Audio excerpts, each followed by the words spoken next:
इस दुनिया में अब तक करोड़ों लोग अलग अलग युद्धों में अपनी जान गंवा चुके हैं। इनमें से कुछ युद्ध ऐसे थे जिन्हें टाला जा सकता था, तो कुछ ऐसे थे जिनका नतीजा लोगों के लिए बहुत हैरान कर देने वाला था। इनमें से कुछ युद्ध बहुत ताकतवर शासकों द्वारा जीते गए थे, वहीं कुछ ऐसे भी थे जिन्हें किसी कमजोर शासक ने अपने से कई गुना ताकतवर शासक को हराया। लेकिन क्या युद्ध केवल ताकत का खेल है? क्या जिस शासक के पास ज्यादा आधुनिक हथियार और ज्यादा बड़ी सेना है, केवल वही युद्ध का विजेता बनता है? क्या यही चीजें युद्ध का भविष्य निर्धारित करती हैं, या कुछ और चीजें भी हैं जो युद्ध की दिशा को प्रभावित करती हैं? युद्ध को लेकर कई बड़े बड़े दार्शनिकों ने कई सारी किताबें लिखी हैं। किसी किताब में कुछ ने अपने दुश्मन को कैसे जल्दी हराया जाए ये बताया है, तो कुछ ने अपनी किताब में ये समझाया है कि कैसे हम युद्ध में अपने आप को हार से बचा सकते हैं। लेकिन इनमें से कोई भी किताब ये नहीं बताती कि कैसे एक युद्ध को टाला जाए, और यदि युद्ध एक बार शुरू हो जाए तो कैसे कम से कम नुकसान के साथ उसे जीता जाए। इस प्रकार युद्ध के संसाधनों का ठीक से इस्तेमाल किया जाए और कैसे युद्ध के दौरान अपने सैनिकों को नियंत्रण में रखा जाए। इन सब बातों की जानकारी हमें केवल एक ही किताब से मिलती है। यहाँ हम आपको बता दें कि न ही ये किताब किसी बड़े विश्वविद्यालय के राजनीतिक विशेषज्ञ ने लिखी है, न ही ये किताब तृतीय विश्व युद्ध के भयंकर विनाश के बाद किसी इतिहासकार द्वारा लिखी गई है। ये किताब की रचना तो आज से करीब 2500 साल पहले की गई थी, मगर आज भी ये किताब हमें एक युद्ध से जुड़े सभी सवालों के जवाब देती है। ये युद्ध केवल युद्ध भूमि से जुड़े हुए नहीं है, बल्कि हमारे जीवन में आने वाली अलग अलग समस्याओं के साथ चलने वाले युद्ध का समाधान भी इस किताब में दिया गया है। इस किताब को लिखने वाला व्यक्ति किसी बड़े विश्वविद्यालय से निकला कोई डिग्री धारक नहीं है, बल्कि वो खुद दुनिया के सबसे ताकतवर साम्राज्य में से एक का सेनापति था, जिसने अपने पूरे जीवन काल में एक भी युद्ध नहीं हारा। तो आखिर कौन था ये व्यक्ति जिसने आर्ट ऑफ वॉर जैसे महान ग्रंथ की रचना की? लगभग 500 ईसा पूर्व चीन के एक साम्राज्य में एक बहुत ही बुद्धिमान दार्शनिक पैदा हुआ था, जो आगे चलकर चीन के एक बड़े साम्राज्य का सेनापति बना। सेनापति रहते हुए उसने एक भी जंग नहीं हारी, और अंत में उसने एक ऐसे महान ग्रंथ की रचना की जिसने आने वाले कई सदियों तक लोगों को युद्ध की कला के बारे में शिक्षा दी। यह महान व्यक्ति था चीनी दार्शनिक और राजनीतिक विशेषज्ञ सुन त्सू। सुन त्सू का जन्म भले ही आज से करीब 2500 साल पहले हुआ हो, लेकिन उनकी युद्ध की तकनीकें आज भी हर युद्ध के संदर्भ में सटीक साबित होती हैं। केवल युद्ध ही नहीं, बल्कि सामान्य जीवन में भी सुन त्सू की बातें बहुत ही मददगार साबित होती हैं। कुकू एफएम आज आपके लिए लेकर आया है इसी महान विचारक सुन त्सू द्वारा लिखी विश्व प्रसिद्ध किताब आर्ट ऑफ वॉर की ऑडियो बुक। इस किताब को पढ़कर न जाने कितने बड़े बड़े सेनानायक दुनिया की बड़ी से बड़ी जंग जीते हैं। ये किताब कई सैनिकों के लिए भी एक वरदान की तरह साबित हुई है। मगर ये किताब केवल युद्ध भूमि पर जाने वाले लोगों के ही काम की नहीं है। इसका इस्तेमाल आम लोग भी अपने जीवन की समस्याओं का समाधान ढूंढने में कर सकते हैं। सुन त्सू की ये किताब आपको अपने जीवन में आने वाली हर प्रकार की समस्याओं से निकालने में सहायता करेगी। इसके साथ ही इस किताब के जरिए आप युद्ध कला के ऐसे कई बेहतरीन नियम सीखेंगे जो आपने पहले कभी सुने भी नहीं होंगे। आज भी यदि आप किसी को युद्ध लड़ते हुए देखते हैं, तो दोनों शासकों में से विजेता शासक वो होता है जो सुन त्सू की किताब आर्ट ऑफ वॉर में लिखी सलाह को मानता है। परिस्थितियों का हिसाब लगाना। सुन त्सू कहते हैं कि युद्ध एक देश के लिए बहुत बड़ा मुद्दा होता है। ये जिंदगी और मौत का सवाल होता है, जिसमें या तो आप बचते हैं या फिर आपके देश का पूरा विनाश हो जाता है। इसलिए युद्ध शुरू करने से पहले एक देश को 5 बहुत ही जरूरी चीजों को परखना चाहिए और उसी के अनुसार परिस्थितियों का हिसाब लगाना चाहिए। ये हिसाब काफी महत्वपूर्ण होता है। जैसे किसी मंदिर में एक पुजारी ध्यान लगाकर पूजा करता है, उसी तरह युद्ध में जाने से पहले आपको खुद को सबसे अलग करके अपने दिमाग को संतुलित तरीके से एक जगह एकत्रित करना होता है। सुन त्सू के अनुसार यह प्रक्रिया केवल आपके विचारों को एकत्रित करने के लिए है। इसके बाद आपको कुछ जरूरी चीजों के बारे में सोचना है।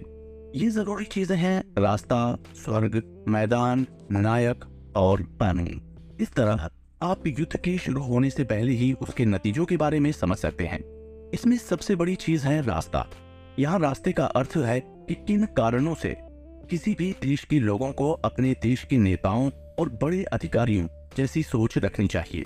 ये जानना जरूरी इसलिए हो जाता है क्योंकि यदि उस देश की सेना के सिपाहियों को ही अपने अधिकारियों पर भरोसा नहीं है तो वो जंग में पूरे उत्साह के साथ प्रदर्शन नहीं कर पाते। इसी के चलते भरोसा इस प्रकार का होना चाहिए कि भले ही आप उन्हें जिंदगी दो या मौत, लेकिन आपको उनके धोखा देने का कोई खतरा ना हो। इसके बाद दूसरी चीज है स्वर्ग। इसका मतलब है आने वाले मौसम संबंधी बदलाव, जो एक युद्ध में बहुत ही महत्वपूर्ण भूमिका निभाते हैं। वहीं तीसरी चीज है मैदान, जिसका अर्थ ये है कि आपको आने वाले हर खतरे, हर परेशानी का पूरा अंदाजा होना चाहिए, जैसे कि आने वाली परेशानी आपसे कितनी दूर है और कितनी बड़ी है। चौथी चीज है नायक, जिसका अर्थ है बुद्धिमत्ता, साहस और अनुशासन। एक युद्ध को इन तीन चीजों के बगैर जीतना नामुमकिन है। इसके बाद आती है हमारी सबसे आखिरी चीज, जो है कानून। इसका अर्थ है चीजों की सप्लाई और खर्चे पर नियंत्रण। एक युद्ध में जो जरूरी चीजें लोग भूल जाते हैं वो ये है कि युद्ध बहुत अधिक खर्चा मांगता है। जो देश अपने खर्चों को सही ढंग से बांटता है वही युद्ध में विजेता बनता है। किसी शासक के पास यदि इन चारों चीजों के सभी गुण मौजूद है तो युद्ध में विजेता वही बनेगा। इसलिए किसी भी शासक को इन 5 चीजों की अच्छी खासी जानकारी होनी चाहिए। एक शासक को यह पता होना चाहिए कि उसकी सेना के किस अधिकारी के पास रास्ता है, किस अधिकारी के पास योग्यता है, किस अधिकारी ने स्वर्ग और मैदान को कब्जे में लिया है, इसका कानून पर नियंत्रण है। इन्हीं चीजों के आधार पर एक शासक अपने आप को विजेता बना पाएगा। sun tzu कहते हैं कि यदि कोई सैन्य जनरल मेरी इन बातों को ध्यान में रखता है और उन्हें इस्तेमाल करता है तो वो जंग जरूर जीतेगा। यदि वो इनका ध्यान नहीं रखता तो किसी भी जंग में वो कभी नहीं जीत पाएगा। इसलिए ऐसे सैन्य अधिकारी को हटा देना ही बेहतर है। sun tzu आगे कहते हैं कि युद्ध एक तरह का छलावा होता है। इसलिए यदि आप युद्ध में योग्य हो तो अपने दुश्मन को हमेशा ये दिखाएं कि आप योग्य नहीं हैं। इसी तरह से अगर आप फुर्तीले हैं तो आप अपने दुश्मन को दिखाएं कि आप फुर्तीले नहीं हैं। इसके अलावा अगर आप अपने दुश्मन के पास हैं तो अपने दुश्मन को ऐसा दिखाएं कि आप उससे बहुत दूर हैं। वहीं आपके दुश्मन को किस चीज का लाभ हो रहा है तो उन्हें और चिढ़ाइए। अगर वो भ्रमित हो रहे हैं तो इस बात का फायदा उठाएं। अगर वो बहुत ज्यादा ताकतवर है तो उनसे बच कर रहें। वैसे ही अगर वो संगठित है तो उन्हें अलग कीजिए। यदि वो शांत है तो उन्हें घमंडी बनाए। अपने दुश्मन पर तब हमला करें जब वो तैयार ना हो। आप युद्ध के क्षेत्र में तब जाए जब उन्हें आपसे इसकी बिल्कुल भी उम्मीद ना हो। sun tzu इस तरह से युद्ध की भयावहता बताकर ये बताना चाहते हैं कि इसके बारे में सीख और समझ कितनी जरूरी है। युद्ध का अर्थ दो लोगों के लड़ने से बहुत ऊपर होता है। इसमें सामाजिक, आर्थिक, राजनीतिक और भावनात्मक पहलू भी शामिल होते हैं जो एक सेना के एक युद्ध में नतीजे को प्रभावित करते हैं। जब एक राष्ट्र युद्ध में उतरता है तो भले ही उसका सीधा सीधा असर केवल उसकी सेना पर ही हो, लेकिन उसका अलग अलग तरीकों से असर उसके देश के हर नागरिक पर होता है, यहाँ तक कि दूसरे देशों पर भी होता है। सामान्य जीवन में आप अपने आसपास आने वाली समस्याओं को टाल सकते हैं, लेकिन युद्ध के दौरान आपके पास यह विकल्प नहीं होता। इसलिए युद्ध को पहले से ही टालने की कोशिश की जानी चाहिए। इसके लिए जरूरी है कि आप उस युद्ध से जुड़े हर उस नतीजे को समझें जो आप आगे देखने वाले हैं। इस तरह की युद्ध की रणनीति हमें जीत दिलाती है। युद्ध करने से पहले जो व्यक्ति इन बातों को ध्यान में रखेगा वही विजेता घोषित होगा। इस प्रकार अपने दुश्मन पर विजय हासिल करने के लिए आपको इन 5 अलग अलग चीजों के बारे में ध्यान रखकर हिसाब लगाना होगा। ये बहुत जरूरी है कि हम युद्ध में जाने से पहले अपने दुश्मन के बारे में सभी जानकारी हासिल कर लें। एक दुश्मन वो होता है जो आपको नुकसान पहुंचाना चाहता है, लेकिन आपके जीवन में कई ऐसी दुविधाएं होती हैं जो वास्तव में आपके दुश्मन द्वारा पैदा नहीं की जा रही होती। ये आपके दोस्तों या परिवारजनों द्वारा ही बनाई जाती हैं। हालांकि उनका समस्या पैदा करने का ऐसा कोई इरादा नहीं होता। ऐसे में sun tzu की ये तकनीकें आप यहाँ पर भी इस्तेमाल कर सकते हैं। ऐसी परिस्थिति में आपको उस ओर झुकना है जहाँ आपके सबसे ज्यादा सही काम हो रहे हों। युद्ध करना। sun tzu के अनुसार एक सामान्य युद्ध के लिए इन चीजों की जरूरत पड़ती है: 1000 घोड़ों के रथ, सामान को पहुंचाने की 1000 रथ, 1000 अतिरिक्त सैनिक और उनके खर्चे का सही ढंग से वितरण। अतिरिक्त सामान जैसे कुम्हार, लकड़ी इत्यादि। वहीं एक शासक हर दिन 1000 सोने की मुद्राओं का खर्च मानकर भी चल सकता है। इसी तरह से 1 लाख सैनिकों की सेना खड़ी की जा सकती है। यहाँ सुन त्जू ने युद्ध की एक बड़ी तस्वीर की ओर देखा है। वो अपना विचार युद्ध के बड़े हथियारों और तकनीकों के साथ शुरू नहीं करते, बल्कि उनके अनुसार युद्ध छोटी छोटी चीजों से बहुत अधिक प्रभावित होता है। इसके लिए आपको हर छोटी से छोटी चीज के बारे में बहुत ही गहराई से पता होना चाहिए। जैसे अपने दुश्मन से बचने का क्या नतीजा हो सकता है, इसका आपको पहले से ही अंदाजा होना चाहिए। आपके पास किसी भी आवश्यक सामान की कमी नहीं होनी चाहिए। खाने पीने का सामान, राशन, घोड़े इत्यादि के लिए चारा, ये सब ऐसी चीजें हैं जो युद्ध के दौरान अक्सर कई सारे सेनानायक सबसे अंत में रखते हैं, मगर सुन त्जू इन चीजों को सबसे आगे रखते हैं। इसके साथ ही सुन त्जू एक शासक से ये भी सवाल पूछते हैं कि क्या वो युद्ध में अपने इतने सारे संसाधन खर्च करने के लिए तैयार हैं, क्योंकि कई सारे शासक ऐसे होते हैं जो युद्ध के नतीजे के बारे में सोचे बगैर ही युद्ध में कूद जाते हैं। वो ये नहीं सोचते कि एक युद्ध किस तरह से राष्ट्र के संसाधनों को तेजी से खत्म करने लगता है। सबसे बड़ी बात तो ये है कि इतने सब संसाधन खर्च करने के बाद भी आपको ये आश्वासन नहीं मिल सकता कि इस युद्ध में आपकी जीत होगी ही। इसलिए युद्ध में जाने से पहले ही हर तरह के नतीजों के लिए तैयार होना, यही एकमात्र विकल्प एक शासक के लिए बचता है। युद्ध के समय हमेशा जल्दी जीत हासिल करने की कोशिश करनी चाहिए, क्योंकि एक लंबा युद्ध आपके खर्चे को बढ़ा देगा। ऐसी स्थिति में आपके हथियार भी काम के नहीं रहेंगे। वहीं अगर आपकी सेना एक सुरक्षित शहर की घेराबंदी करती है तो उनकी शक्तियां काफी कमजोर हो जाएंगी। अगर किसी देश की सेना बहुत लंबे समय तक युद्ध जारी रखती है तो एक समय के बाद उस देश के आर्थिक साधन पर्याप्त नहीं होते। इन सब चीजों के मिले जुले असर के बाद उस देश की ताकत काफी कमजोर हो जाएगी और इसका फायदा उसके पड़ोसी देश उठा सकते हैं। उस स्थिति में आपके पास भले ही कितने ही बुद्धिमान मंत्री क्यों ना हो, लेकिन वो भी इस अनहोनी को नहीं रोक पाएंगे। यदि कोई सेना नायक दुश्मन के आगे बढ़ने से पहले तक युद्ध के लिए तैयार नहीं हो पाता तो उसके बचने के मौके काफी कम होते हैं। उस स्थिति में किसी भी प्रकार की बुद्धिमत्ता उसे नहीं बचा सकती, क्योंकि जब एक आत्मविश्वास के बिना थकी हुई और बिना किसी संसाधन की खड़ी सेना के सामने एक पूरी तरह से तैयार और आत्मविश्वास से भरी एक बड़ी सेना हमला करने के लिए तैयार होती है, उस वक्त उस कमजोर सेना का हर सैनिक यही चाहेगा कि वो उस युद्ध का हिस्सा न बने। इसके लिए जरूरी है कि एक सेना नायक को हर वक्त युद्ध के लिए तैयार रहना चाहिए। एक सेना के लिए हर दिन युद्ध का दिन हो सकता है। सुन त्जू आगे कहते हैं कि इन सब कारणों के चलते मैंने एक भी ऐसी सैनिक कार्यवाही नहीं सुनी जहां बहुत लंबे समय तक चलने वाले युद्ध में कोई जीता हो, लेकिन मैंने ऐसे कई युद्ध देखे हैं जो कमजोर व छोटे शासकों द्वारा लड़े गए थे, मगर उन युद्धों में एक फुर्ती थी और उस फुर्ती की वजह से ही छोटे व कमजोर शासक उस युद्ध को जीत सके। इसलिए किसी भी राष्ट्र को कभी भी लंबे समय तक चलने वाले युद्ध से कोई फायदा नहीं पहुंचा है। एक और चीज जो एक सेना अध्यक्ष को हमेशा ध्यान में रखनी चाहिए वो ये है कि अपने हथियार अपने देश से ले जाए, लेकिन अपना राशन अपने दुश्मनों से लें।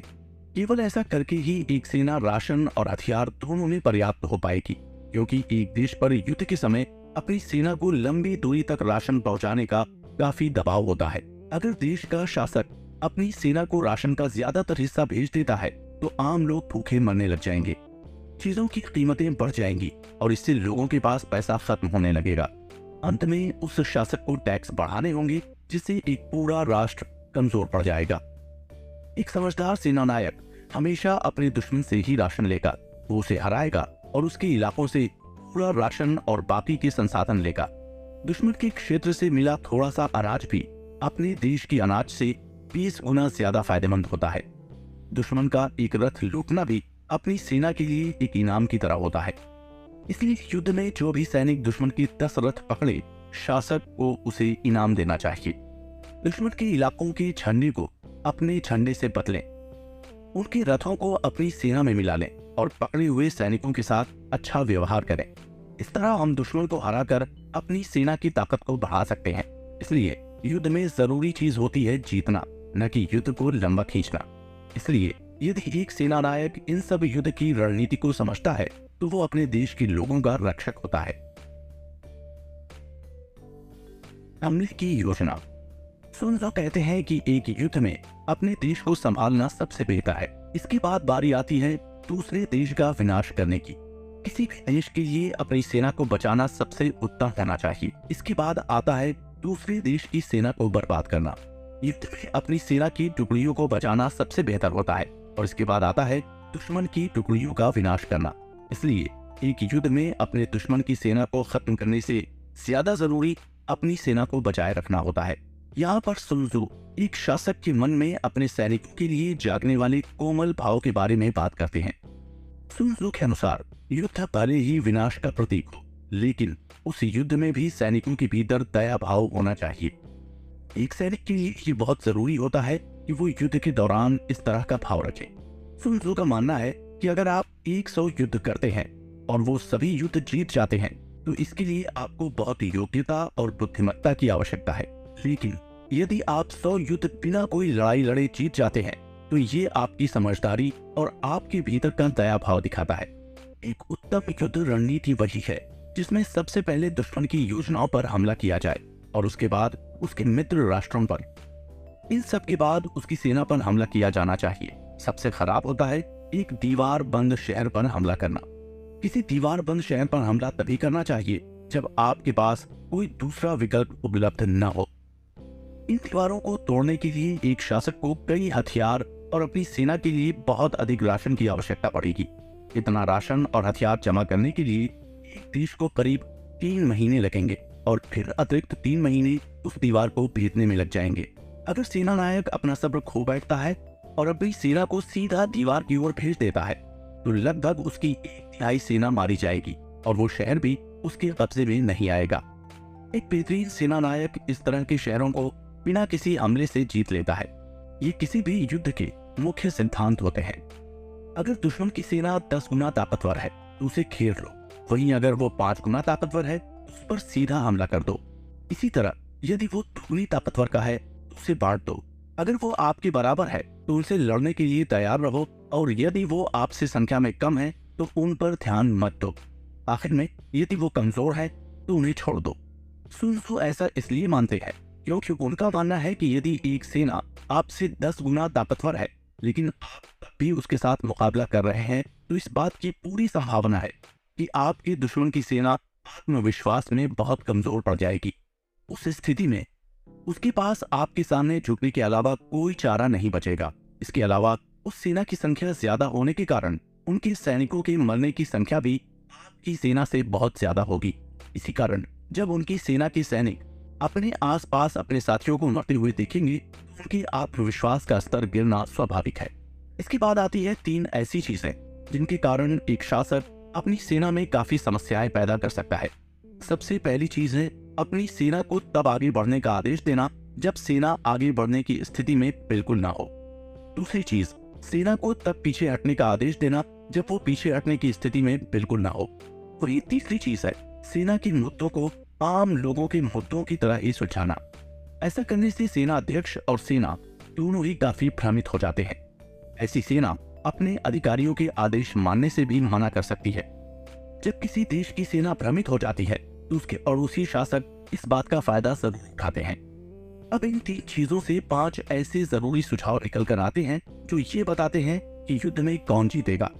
जो शासक ये जानता है कि वो कब लड़ सकता है और कब नहीं, विजेता वही बनता है। जो शासक अपनी बड़ी और छोटी दोनों सेनाओं का इस्तेमाल करना जानता है, विजेता वही होता है। इसी तरह जो शासक अपनी सेना के उच्च पद के अधिकारियों और निचले पद के अधिकारियों के बीच संबंध ठीक रखता है, वही विजेता होता है। वो शासक जो हर संभावित चीज के लिए तैयार रहता है, अंत में वही विजयी होता है। जिस शासक का सेना नायक बहुत ही योग्य और काबिल होता है और उसका शासक उसके काम में ज्यादा दखलंदाजी नहीं करता, वही शासक जीतता है। इस बात का उदाहरण सुन त्सू चीन के पुराने शासक की कहानी बताकर देते हैं। चीन में एक शासक हुआ करता था जिसके पास असीमित ताकत थी।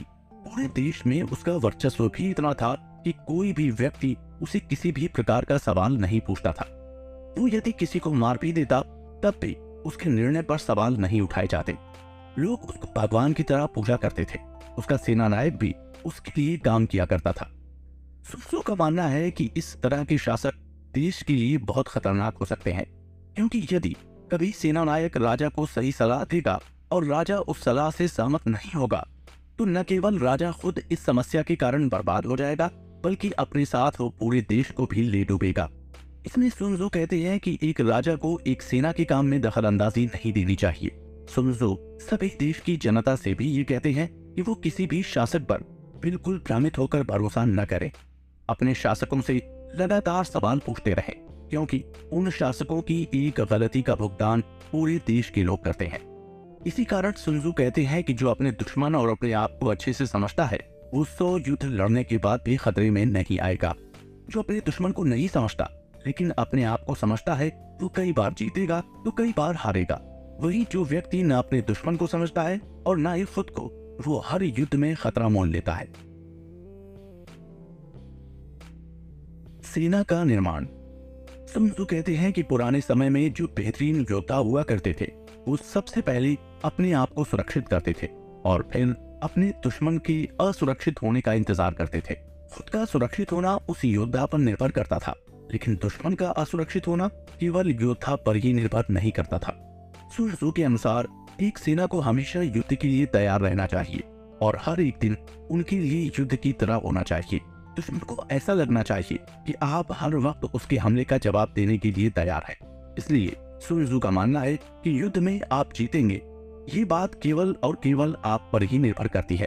आपकी तैयारी ही आपको युद्ध में विजेता बनाती है या फिर हराती है। जितनी मजबूती से आप अपनी तैयारी करते हैं, वो तैयारी उतनी ही देर तक आपको आपके दुश्मन के हमलों से बचा कर रखती है। इसलिए बहुत से योद्धा हमेशा अपने आप को तो सुरक्षित कर लेते थे, लेकिन ऐसा आवश्यक नहीं था कि वो अपने दुश्मनों को असुरक्षित कर पाए। ऐसा कहा जाता है कि एक योद्धा ये जान सकता है कि जीता कैसे जाए, लेकिन जब जीतने की बारी आती है तो केवल कुछ ही योद्धा इसमें सफल हो पाते हैं।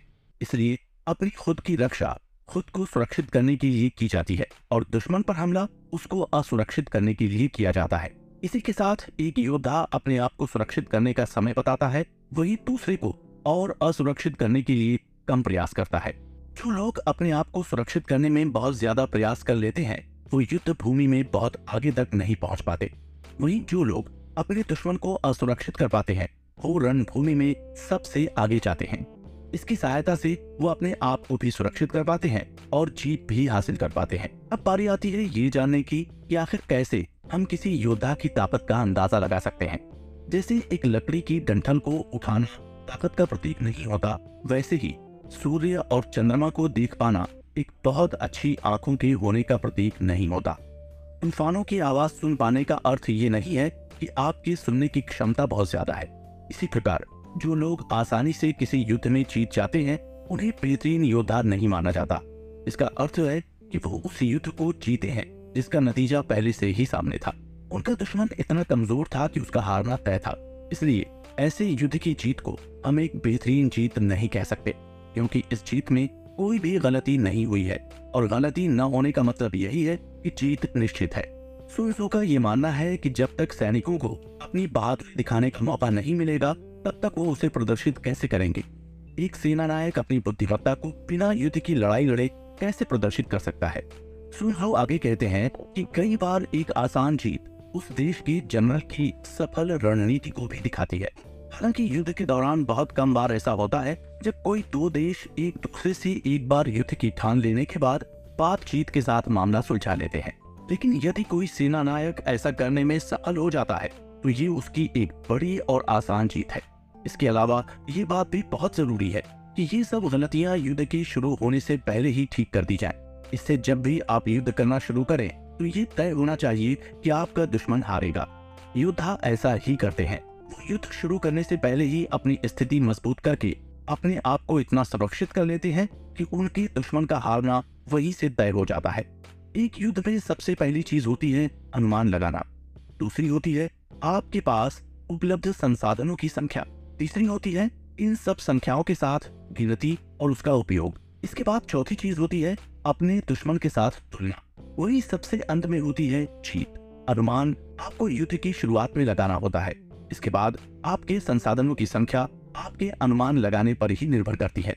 फिर आपकी गिनती आपके संसाधनों की संख्या पर निर्भर करती है। इसी तरह आप तुलना अपने दुश्मनों के साथ तब कर पाएंगे जब आपके पास सही गिनती होगी और अंत में आपको जीत हासिल होगी एक सटीक तुलना के बाद। यहाँ पर सोजो बहुत ही तुलनात्मक अध्ययन के बाद ये निर्धारित करते हैं कि एक जंग में कौन विजेता घोषित किया जा सकता है। मैदान में खड़े सैनिक उस वक्त भी ये सोच सकते हैं कि उनकी कौन सी तकनीक उनके दुश्मन पर भारी पड़ेगी और किन तकनीकों से उनके दुश्मन को फायदा पहुंचेगा। एक विजेता सेना तुलनात्मक रूप से अपने दुश्मन से इतनी ताकतवर होती है जितनी 1 किलो वजन के मुकाबले में 1 टन वजन। इसका अर्थ है कि इन दोनों की तुलना में बहुत ज्यादा अंतर होता है और यही अंतर अंत में एक ताकतवर सेना की जीत बनकर उभर कर आता है। यही आपको सिखाता है आपकी ताकतवर सेना का निर्माण। सुन त्सू का इससे ये मतलब है कि एक नियमित और व्यवस्थित तौर पर बनाई गई सेना सामने वाले दुश्मन को बहुत भारी पड़ती है। इस सेना को रोकना बहुत मुश्किल होता है और इससे जीतने के लिए आपके दुश्मन को बहुत ज्यादा प्रयास करने पड़ेंगे। सुन त्सू कहते हैं कि अपने आप को पहले से उस स्थिति में रखें कि कोई भी दुश्मन आप पर हमला करने की सोच भी ना पाए, और यदि वो हमला कर भी दे तो आपकी जवाबी कार्रवाई इतनी भयंकर होनी चाहिए कि आपके दूसरे दुश्मन कभी भी उस तरह की गलती न दोहराए। शक्ति। सुन त्सू कहते हैं कि आमतौर पर एक बहुत बड़े लोगों के समूह को निर्देशित करना वैसा ही होता है जैसा कि एक छोटे समूह को निर्देशित करना। फर्क केवल ये होता है कि आप उन्हें अलग अलग टुकड़ों में कैसे विभाजित करते हैं।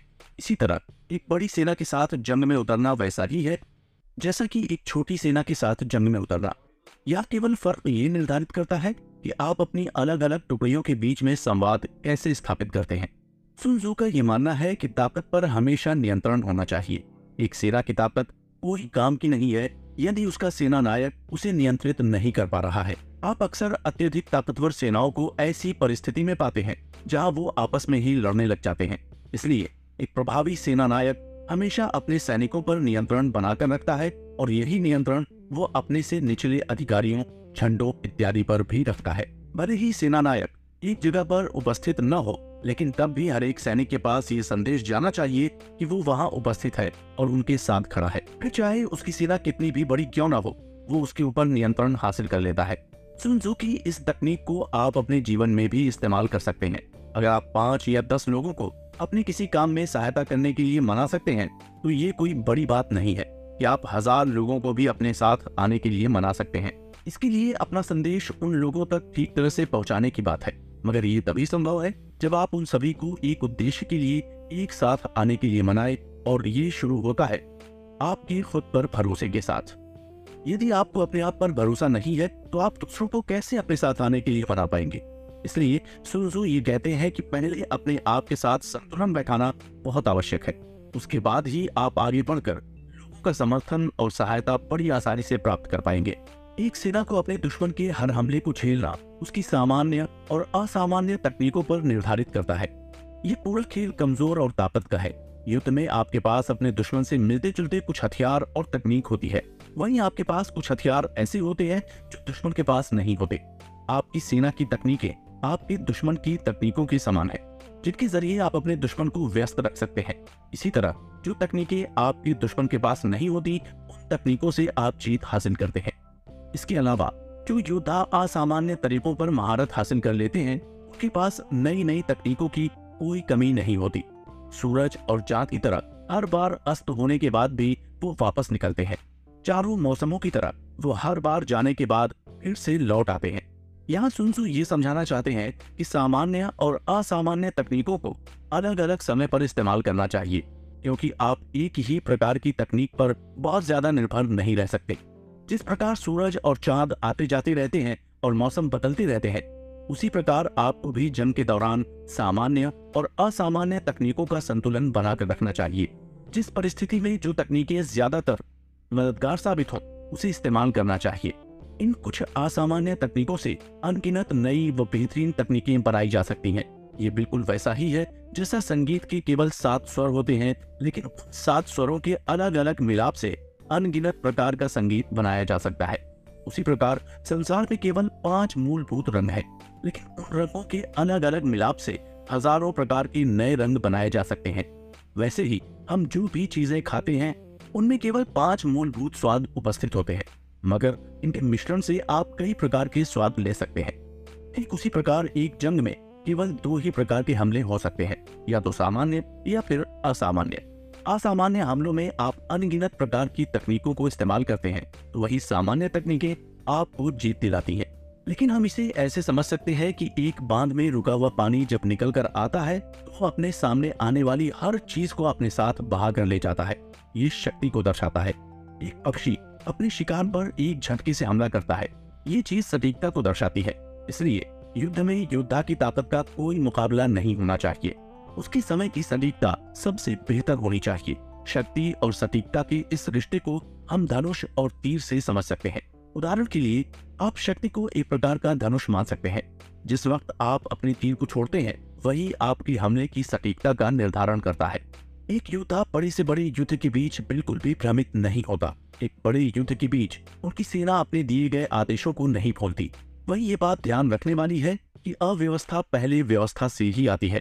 डर साहस का हिस्सा है और कमजोरी ताकतवर लोगों से ही आती है। अव्यवस्था का व्यवस्था से आना ये एक संगठन से जुड़ा है। डर का साहस से आना शक्ति से जुड़ा है। वही कमजोरी का ताकत से निकलना ये सेना के निर्माण से संबंधित है। इसलिए जो अपने शत्रुओं को अपने अनुसार चलाना चाहते हैं वो इस तरह से अपनी सेना का निर्माण करते हैं और उनसे हमला करवाते हैं। इस तरह उनके दुश्मनों को उसका जवाब देना ही पड़ता है। वो अपने दुश्मनों को पहले थोड़ा लालच देते हैं और फिर वो उन्हें उस लालच तक आने के लिए मजबूर करते हैं। इसके बाद वो छुपकर अपने दुश्मन की उनके पास आने का इंतजार करते हैं। इसी प्रकार वो अपने खुद के लिए सही योद्धाओं का चयन करते हैं और अपनी ताकत का पूरा इस्तेमाल करते हैं। इसे आप इस तरह से समझ सकते हैं कि एक पहिया जब किसी सीधी सतह पर होता है तो वो एक जगह पर पड़ा रहता है, वहीं जब वो पहिया किसी ढलान वाली जगह पर होता है तो वो लुढ़कने लगता है। एक पत्थर जिसके चार कोने हैं वो लुढ़कता नहीं है, लेकिन जब उसे गोल कर दिया जाता है तो वो लुढ़कने लगता है। इसी तरह एक युद्ध में आप अपनी ताकत का कैसे इस्तेमाल करते हैं वही आपकी वास्तविक ताकत है। कमजोरी और ताकत। सुन त्सू के अनुसार आमतौर पर युद्ध में जो दुश्मन की भूमि पर पहले कब्जा कर लेता है वो दुश्मन से एक कदम आगे होता है। इसी तरह जो युद्ध भूमि में देरी से आता है वो एक कदम पीछे रह जाता है। युद्ध में सबसे जरूरी चीज ये है कि आप अपने दुश्मन को अपने अनुसार चलने पर मजबूर करें, न कि आप अपने दुश्मन के अनुसार चलें। दुश्मन को अपने अनुसार निर्णय लेने देना उन्हें फायदा पहुंचाने का मौका देता है। उसे वो सब करने से रोकना जो वो करना चाहता है यही उसका नुकसान दिखाता है। इसलिए यदि आपका दुश्मन आराम कर रहा है तो उस पर छोटे छोटे हमले करके उसे थकाए। यदि आपके दुश्मन के पास खाने पीने के सभी संसाधन है तो उसे उन संसाधनों पर कब्जा न करने दे और उसे भूखा ही रहने दे। यदि आपका दुश्मन किसी एक जगह पर डेरा डालकर बैठा है तो आपको सबसे पहले उसे उस जगह से हटाना होगा। उन जगहों पर हमला करें जहां से उसे अपनी सुरक्षा करने के लिए जल्दी में भागना पड़े। दुश्मन की उन जगहों पर हमला कीजिए जहां वो सबसे कम उम्मीद करे। सुन त्सू का ये मानना है कि एक आदमी अपनी पूरी ताकत के साथ यदि अपनी सेना को एक बेहतरीन जगह पर खड़ा कर दे तो उसे हराना बहुत मुश्किल होता है। अगर कोई दुश्मन ताकतवर सेना से लड़ने आता है तो वो जरूर लालच या गुस्से के चलते आ रहा होता है, न कि बुद्धिमत्ता के कारण। मगर जल्द ही उसको ये एहसास भी हो जाता है कि उसका ये हमला उसके लिए बहुत बड़ी गलती साबित होने वाला है। इसी प्रकार एक सेना अपनी जगह से हिले बिना भी अपने दुश्मन की जल्दबाजी उसके खिलाफ इस्तेमाल कर सकती है। इसी कारण सुन त्सू कहते हैं कि युद्ध के शुरू होने से पहले ही आप अपने आप को उस पहाड़ की तरह बना ले जो किसी भी परिस्थिति में अपने सिद्धांतों से बिल्कुल नहीं हटेगा। एक शांत मगर ताकतवर सेना के साथ आप अपनी ऊर्जा और संसाधन बचा कर रखेंगे, जबकि आपका दुश्मन अपने गुस्से और लालच के चलते अपने संसाधनों और ऊर्जा का बढ़ चढ़कर उपयोग कर रहा होगा। इसके चलते वो इसे जल्द ही काफी हद तक खर्च भी कर देगा। इससे जब तक वो आपसे लड़ने आएगा तब तक वो बहुत कमजोर हो चुका होगा। ऐसी जगहों से आगे बढ़ें जहां आपका दुश्मन मौजूद नहीं है। यदि आप ऐसा नहीं करते तो दुश्मन की सेना के मौजूद होने के कारण आप बड़ी संख्या में अपने सैनिकों को खो सकते हैं। इसलिए हमला इस तरह से करें जिससे आपका दुश्मन खुद को बचा भी न सके, मगर ऐसा करते वक्त आप खुद को इतना सुरक्षित रखें कि आपके दुश्मन का हमला आपको कोई नुकसान न पहुंचा सके। जो लोग युद्ध में बहुत बेहतरीन होते हैं वो हमेशा उन्हीं जगहों पर हमला करते हैं जहां उनका दुश्मन ये समझ ही नहीं पाता कि वो उसे कैसे रोके। ऐसे योद्धा अपने आप को इस तरह से सुरक्षित करके रखते हैं कि उनका दुश्मन ये समझ नहीं पाता कि उन पर कहां हमला करे। इस तरह धीरे धीरे दुश्मन की सेना अनियंत्रित होने लगती है, जिससे वो किसी भी प्रकार का आदेश समझ नहीं पाती। यहीं से दुश्मन का हारना तय होने लगता है। अगर आपको अपने दुश्मन पर ऐसा हमला करना है जिससे वो उभर ना पाए, तो हमेशा उसके कमजोर हिस्सों पर हमला करें। यदि आपको अपने दुश्मन से हमेशा एक कदम आगे रहना है, तो अपनी सेना को इतनी तेजी से दुश्मन के क्षेत्र में घुसाए कि वो वापस अपने आप को वहां से बाहर न निकाल पाए। जैसा कि सुन त्सू ने पहले बताया कि आपका दुश्मन अक्सर भावनाओं के आधार पर निर्णय लेता है और इसलिए आपका उससे ध्यान भटकाना बहुत आसान हो जाता है। यदि आप उसे थोड़ा सा भी डर दिखाओगे तो वो एक क्षण के लिए रुक जाएगा। आप उसे थोड़ा फायदा दिखाओगे तो वो उसे तुरंत अपने कब्जे में लेने की कोशिश करेगा। इस प्रकार आप उसके व्यवहार को अपने फायदे के लिए इस्तेमाल कर पाएंगे। ये तकनीक तब भी आपकी काम आएगी जब आपका दुश्मन किसी किले के भीतर की सुरक्षित दीवारों के बीच हो। इससे आपके दुश्मन के पास युद्ध करने के अलावा कोई दूसरा रास्ता नहीं बचेगा। मगर मान लीजिए कि आपको ऐसा नहीं करना, तो आप केवल युद्ध के मैदान में एक ऐसी जगह पर उपस्थित रहिए जहां से आपका दुश्मन अपनी स्थिति को बदलने के लिए मजबूर हो जाए। एक बार उसे खुद ये एहसास हो गया कि वो इन अलग अलग जगहों पर जाकर कमजोर हो चुका है, तब उसके बाद आप उसके सामने युद्ध को रोकने का प्रस्ताव रख सकते हैं। इस तकनीक के पीछे का कारण यही है कि आप अपने सैनिकों की संख्या हमेशा अपने दुश्मन से ज्यादा रखें। उसको अलग अलग टुकड़ियों में बांटने के लिए मजबूर करें। आपकी युद्ध नीति के बारे में आपके दुश्मन को कभी पता नहीं होना चाहिए। अगर उसे आपकी युद्ध नीति के बारे में पता नहीं होगा तो वो अलग अलग स्थानों पर खुद को बचाने के लिए अपनी सेना को बांटने पर मजबूर हो जाएगा।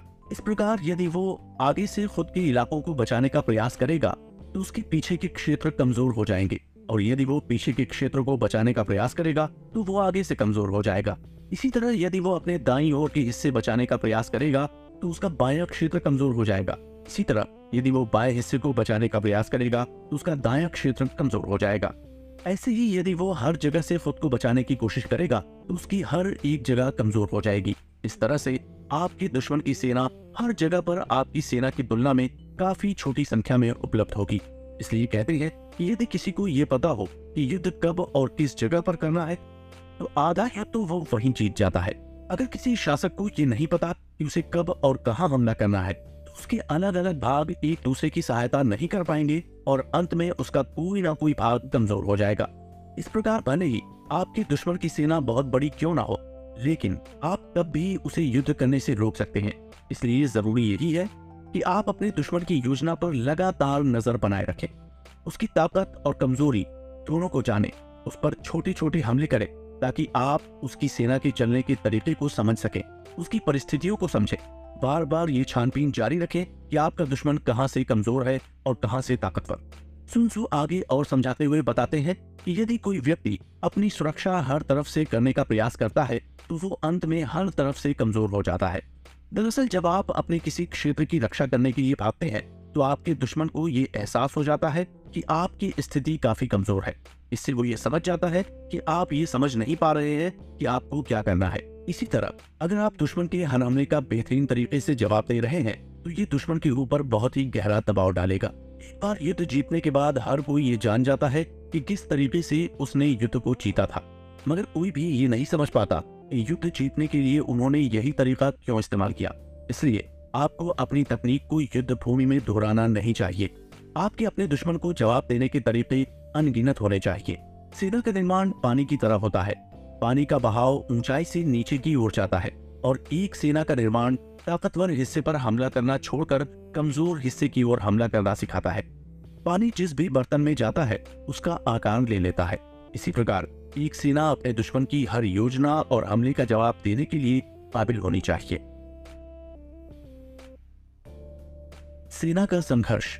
सुन त्सू कहते हैं कि सामान्य युद्ध प्रशासन के सिद्धांत ये कहते हैं कि एक सेना नायक अपने आदेश शासक से प्राप्त करता है। वो अपनी टुकड़ियों को इकट्ठा करता है और सेना को आगे बढ़ने का आदेश देता है। वो अपनी सेना के लिए कैंप बनाने की व्यवस्था करता है। अपनी सेना में संघर्ष से मुश्किल एक सेना नायक के लिए कुछ भी नहीं है। सेना के नेतृत्व के दौरान आपको एक लंबे और घुमावदार रास्ते को आसान और सीधा करना होता है। हर परेशानी को फायदे में बदलना होता है। इस कारण आपको अपने दुश्मन का रास्ता लंबा और घुमावदार करना चाहिए। अपने दुश्मन को फायदे दिखाकर लालच देना चाहिए। इस प्रकार यदि इन सब के बाद आप आगे बढ़ना शुरू करेंगे तो आप अपनी मंजिल तक पहुंच जाएंगे। सुन त्सू का ये मानना है कि एक शासक द्वारा आदेश दिए जाने के बाद उसका सेना नायक तुरंत युद्ध की तैयारियों में जुट जाता है, मगर ये जिम्मेदारी आसान नहीं होती। ये एक ऐसा काम है जिसमें अलग अलग प्रकार के लोगों को उनकी विशेषता के आधार पर तैयार करना होता है। लेकिन सुन त्सु ये भी कहते हैं कि एक सेना नायक को अपने शासक के हर आदेश को तब तक नहीं मानना चाहिए जब तक वो स्वयं उस आदेश से संतुष्ट न हो। सुन त्सु की इस तकनीक को भी आप अपने जीवन में इस्तेमाल कर सकते हैं। आप अक्सर अपने आसपास ऐसे लोगों को देखते होंगे जो हमेशा अपनी जिम्मेदारियों को दूसरों के ऊपर डालते रहते हैं। जब उनसे कोई गलती होती है तो उस गलती का बोझ भी वो उन लोगों के ऊपर डाल देते हैं। ऐसे में आपको भी ऐसे लोगों की सलाह मानना बंद कर देना चाहिए। ये आदत आपको जीवन में किसी भी मुकाम तक नहीं पहुंचाएगी, बल्कि ये आपको आपके वास्तविक लक्ष्यों से दूर करेगी। अब इसमें भी कई बातें ऐसी हैं जो ध्यान रखने लायक है। जैसे यदि आपकी पूरी सेना आगे बढ़ने लगती है तो वो समय पर नहीं पहुंच पाएगी। यदि आपकी छोटी टुकड़ियां आगे बढ़ती हैं तो आपको कई संसाधनों का नुकसान होता है।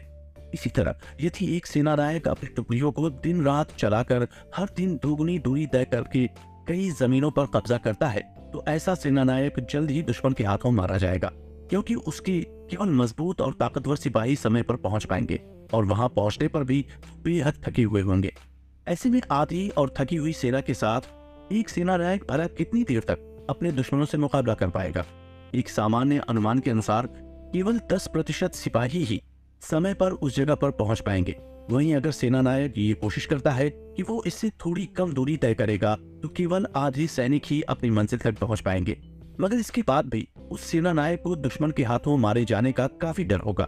इसी तरह यदि कोई सेना नायक हर दिन इससे भी कम दूरी तय करता है तो उसकी करीब 75% सेना मंजिल तक पहुंच पाएगी। सुन त्सु यहाँ ये समझाना चाह रहे हैं कि हर निर्णय अपने साथ कुछ खतरे लेकर आता है। जब आप युद्ध भूमि पर होते हैं तो आपका हर निर्णय कुछ खतरों के साथ आता है। ऐसे में आपको उस निर्णय को लेना चाहिए जिसमें सबसे कम खतरा हो। जैसे यदि युद्ध में आप तेजी से आगे बढ़ना चाहते हैं तो इसके लिए आपको अपनी टुकड़ी में सैनिकों की संख्या कम रखनी होगी। इसके साथ ही आपको अपने साथ उपकरण भी कम रखने होंगे जिससे आप जल्द से जल्द आगे बढ़ पाए। लेकिन इसके साथ खतरा ये आता है कि आपके उपकरण कम होने के कारण आपको हमेशा हमले का डर रहता है। इसी प्रकार हमारे जीवन में भी हर निर्णय के साथ कुछ फायदे तो कुछ नुकसान होते हैं। हमें एक संतुलित दिमाग के साथ ये सोचना चाहिए कि हमें इन दोनों चीजों में से किसकी सबसे ज्यादा जरूरत है। ऐसी परिस्थितियों में आप जब इस तरह का तुलनात्मक अध्ययन करते हैं तो आपके लिए कोई निर्णय लेना काफी आसान हो जाता है। उदाहरण के लिए कई लोगों को ऐसा लगता है कि वो अपने काम के चलते अपने परिवारजनों के साथ कम समय बिता रहे हैं, इसलिए यदि उन्हें ये संतुलन बैठाना है तो उन्हें एक सीमा तय करनी होगी। इस सीमा के पास दोनों ही चीजें एक दूसरे में दखल अंदाजी नहीं करेंगी। यहाँ सेना के पास कितने संसाधन है ये बात जरूरी हो जाती है। इसलिए यदि कोई सेना बिना किसी उपकरण और संसाधन के है तो वो निश्चित ही हार जाएगी। यदि उस सेना के पास अपना इलाका नहीं है तो भी वो हार जाएगी। इसी तरह अगर सेना के पास खुद के भंडार घर नहीं है तो वो अवश्य ही हार जाएंगे। इसके अलावा जिस शासक को अपने पड़ोसी राज्यों के शासकों के उद्देश्यों के बारे में नहीं पता होता तो उसे काफी समस्याओं से गुजरना पड़ता है। इसके साथ ही एक ऐसा सेना नायक जो जंगलों, पहाड़ों, दलदल जैसे इलाकों से अपनी सेना को आगे नहीं बढ़ा सकता वो सफल नहीं हो पाएगा। इसी तरह जो सेना नायक ऐसे क्षेत्रों में स्थानीय लोगों की मदद नहीं लेगा वो भी ज्यादा आगे नहीं बढ़ पाएगा। इसलिए ऐसा कहा जाता है कि एक सेना आत्मविश्वास के साथ बनाई जाती है, उसे लाभ देकर आगे बढ़ाया जाता है। ऐसी सेना हवा की तरह आगे बढ़ती है और एक आग की तरह दुश्मन के इलाकों में फैल जाती है। ऐसी सेना एक चट्टान की तरह दुश्मन के हर हमले के सामने खड़ी रहती है। ऐसी सेना अंधेरे की तरह बिना किसी अंत और शुरुआत की होती है जो तूफान की तरह हमला करती है। जब किसी शासक की सेना युद्ध भूमि पर हो तो उसे अपने धन का एक बड़ा हिस्सा अपनी सेना पर खर्च करना होता है। जब किसी शासक को सेना का मनोबल बढ़ाना होता है तो उसे उन जगहों पर मजबूती से खड़ा होना होता है जहां से उसे फायदा हो सकता है। इसलिए सबसे पहले हालातों का जायजा लें और उसके बाद ही अपनी सेना को आगे बढ़ाएं। जिस शासक और सेना नायक को घुमावदार और सीधे रास्ते के सिद्धांतों का ज्ञान होता है वो जरूर जीतता है और यही उसकी सेना का संघर्ष होता है। सैन्य प्रशासन की किताबों में ये कहा गया है कि एक युद्ध के दौरान आपके कहे जाने वाले शब्दों को ज्यादा सुना नहीं जा सकता, इसलिए युद्ध में ढोल, नगाड़े इत्यादि उपकरणों का उपयोग किया जाता है। इसके अलावा युद्ध में आपकी अलग अलग टुकड़ियां एक दूसरे को देख नहीं सकती, इसके लिए झंडे इस्तेमाल किए जाते हैं। वहीं रात के समय झंडे के साथ साथ मशालें और ढोल भी इस्तेमाल किए जाते हैं। इसका इस्तेमाल उस वक्त भी किया जाता है जब सेना की सभी टुकड़ियों का ध्यान अपनी ओर आकर्षित करना होता है। यही होते हैं एक बड़ी सेना को संभालने के सिद्धांत। इन सिद्धांतों के जरिए सेना का हौसला भी बढ़ाया जाता है। ध्यान रखें कि सुबह के वक्त सैनिकों के भीतर ऊर्जा काफी अधिक होती है और शाम होते होते वो बिल्कुल थक जाते हैं। इसी कारण एक होशियार योद्धा अपने दुश्मन पर तब ज्यादा जोर से हमला करता है जब उसके दुश्मन की ऊर्जा सबसे कम होती है। सेना में अनुशासन एक बहुत जरूरी चीज होती है। एक सेना नायक को अपनी अनुशासित सेना के साथ उस क्षण का इंतजार करना चाहिए जब दुश्मन की सेना में अनुशासन की कमी दिखाई दे। ऐसी सेना के साथ लड़ाई न करें जहां झंडे और सेना की बनावट काफी नियमित दिखाई दे, क्योंकि इससे ये साबित होता है कि उस सेना में अनुशासन का स्तर काफी ज्यादा है। इसके अलावा ऐसे दुश्मन पर हमला न करें जो आपसे अधिक ऊंचाई पर स्थित हो। वहीं एक ऐसे दुश्मन पर भी हमला न करें जो एक पहाड़ के पीछे छुपा हो। यही सब एक युद्ध के सिद्धांत है।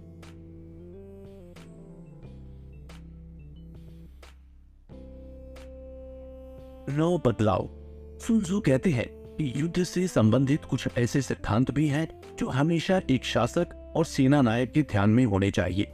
एक सेना नायक अपने आदेश राजा से प्राप्त करने के बाद अपनी सेना को इकट्ठा करता है और उसे आगे बढ़ने का आदेश देता है। सेना नायक के लिए ये बात जानना जरूरी है कि वो किसी मुश्किल जगह पर स्थित मैदान पर अपना कैंप न लगाए।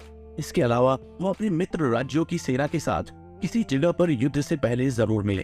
कभी भी अपनी सेना का कैंप किसी भी खुले मैदान पर न लगाए, और यदि दुश्मन आपको चारों ओर से घेर ले तो ध्यान रहे कि आपकी सेना उस वक्त के लिए भी तैयार रहे। इस प्रकार सुन त्सु हमें अलग अलग प्रकार के मैदानों पर किस तरह की सेना का निर्माण करना है ये सिखाते हैं। सुन त्सु यहाँ ये बताना चाहते हैं कि सेना जब आगे बढ़ती है तो अपने रास्ते में अलग अलग प्रकार के वातावरण और मौसम का सामना करती है। यदि कोई सेना नायक इन सभी बदलावों को ध्यान में नहीं रखता और आगे बढ़ता जाता है तो उसका विनाश निश्चित होता है। उदाहरण के लिए इतिहास के दो बड़े दानाशाह नेपोलियन और हिटलर, दोनों ने जब रूस पर हमला करना शुरू किया था तब उन्होंने रूस के मौसम के बारे में बिल्कुल भी नहीं सोचा था। इसका नतीजा ये हुआ कि दोनों ही नेताओं के सैनिक रूस की जबरदस्त कड़ाके की ठंड में मारे जाने लगे। उनके पास समय से राशन सामग्री नहीं पहुंची और उनके पास उपलब्ध पेट्रोल भी कड़ाके की ठंड में जमने लगा। आखिर में दोनों का अंत एक ही तरह का हुआ और वो था हार। इसलिए ये बहुत जरूरी हो जाता है कि यदि कोई सेना आगे बढ़ रही है तो वो अपने दुश्मन के क्षेत्र के वातावरण के बारे में पूरी जानकारी पहले से ही एकत्रित करके रखे। इसी तरह कुछ ऐसी बातें हैं जो युद्ध से पहले ध्यान में रखनी बहुत ही जरूरी है। कुछ रास्ते ऐसे होते हैं जिन पर आपको नहीं चलना होता, सेनाएं ऐसी होती हैं जिन पर आपको हमला नहीं करना होता। इसी तरह कुछ सुरक्षित शहर ऐसे होते हैं जिन पर आपको कब्जा नहीं करना होता। वहीं कुछ मैदान ऐसे होते हैं जिन्हें आप भेद नहीं सकते, और कुछ आदेश ऐसे होते हैं जिनका आप पालन नहीं कर सकते। ये 9 बदलावों के सिद्धांत यदि किसी सेना नायक को मालूम हो तो इससे यह पता चलता है कि उस सेना नायक को यह पता है कि अपनी सेना को कैसे इस्तेमाल करना है। यदि किसी सेना नायक को इन 9 बदलावों के सिद्धांतों के बारे में अनुभव नहीं है तो वो युद्ध में कई सारी चीजों का फायदा उठाने में नाकाम रहेगा। इसके आगे सुन त्सु कहते हैं कि युद्ध की तैयारी इस तरह से न करें कि आपको अपने दुश्मन की न आने की उम्मीद करनी पड़े, बल्कि युद्ध की तैयारी इस तरह की होनी चाहिए कि आप अपने दुश्मन के आने का इंतजार करें। अपने दुश्मन से ये उम्मीद रखें कि वो आप पर हमला न करे, बल्कि अपने आप को उस स्थिति पर लेकर जाइए कि आपका दुश्मन उस स्थिति में आप पर हमला कर ही न सके। अब बात करते हैं एक सेना नायक की उन खतरनाक लक्षणों की जो पूरी सेना को खतरे में डाल सकते हैं। सबसे पहली चीज ये है कि जो सेना नायक लापरवाह होगा वो बहुत जल्द मारा जाएगा। इसके बाद जो सेना नायक डरपोक होगा वो बहुत जल्द पकड़ा जाएगा। वहीं जो सेना नायक बहुत जल्दी अपना विकेट खो देता है उसे हर जगह अपमान का सामना करना पड़ता है। इसी तरह जो बहुत अधिक आदर्शवादी होता है उसे शर्मिंदगी का सामना करना पड़ सकता है, और जो लोगों के आसपास रहने का शौकीन होता है उसे बहुत चिंता का सामना करना पड़ सकता है। उदाहरण के लिए आपके शासक की विचारधारा के चलते एक सेना नायक अपने शासक के आदेश को मानने से मना भी कर सकता है।